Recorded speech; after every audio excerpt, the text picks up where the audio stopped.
Druski. Druski and the BET Awards. Oh, wow. We gotta unpack this, y'all. This is layered. This is very layered. I'll start right there. Let me first and foremost put this disclaimer out there. I don't watch the BET Awards. I can't tell you when was the last time that I tuned into the BET Awards. I remember watching it when I was younger, and I am one of those people that truly thinks that BET is a network that has went downhill over the years.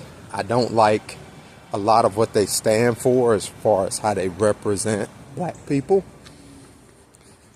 However, I will say this when it comes to the BET Awards, and keep in mind, I didn't watch it last night, but it does not surprise me that Druski is who they got to host the BET Awards this year. Why does that not surprise me?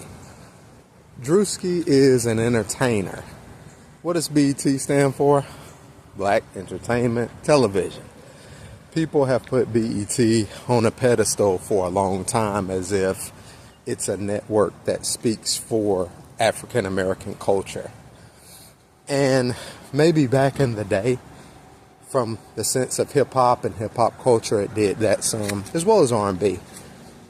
But BET, I've never really felt like it was an accurate representation of being black in America. That's just my personal opinion.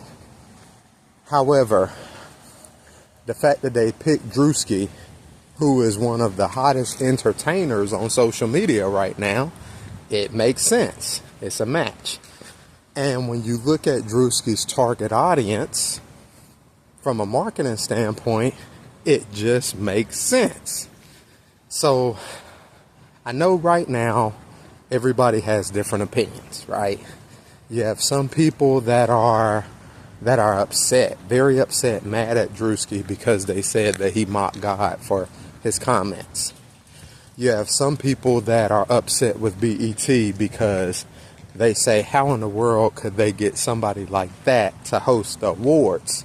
Then you have some people that are more along the lines of, well, he's calling out prosperity pastors and prosperity preachers, and he's calling out the show, the Americanized Christian show, that it is prevalent in some church congregations that there is an element of the show, the theater, entertainment. The way that I look at it, y'all, is this is layered. This is very layered. Because like I said, I didn't watch it, okay? I didn't watch it, but I've seen enough clips, and I may go back and watch it in its entirety just to look at it objectively. But I will say this. Christians, as a Christian man myself, and as a worship leader myself, when you are front-facing as a Christian leader, whether it be a worship leader, a pastor, preacher, an evangelist, anything, you have a responsibility to honor God in your conduct. That's not just publicly, but that's privately as well. However, you're held to a certain standard. And if the world is recognizing that standard, in this particular instance, comedian Druski, he's recognizing that standard with some, not all, but with some religious leaders as being false, fake, or prosperity driven. He has a point, because that does exist.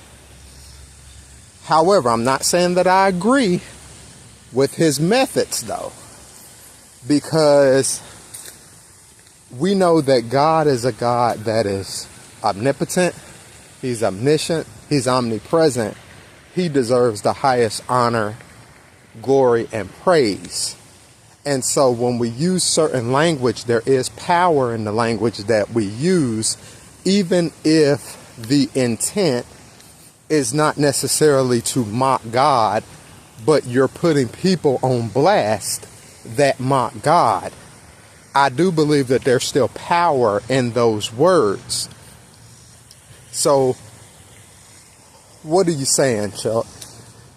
As the hope dealer, what I'm saying is this. We need to pray.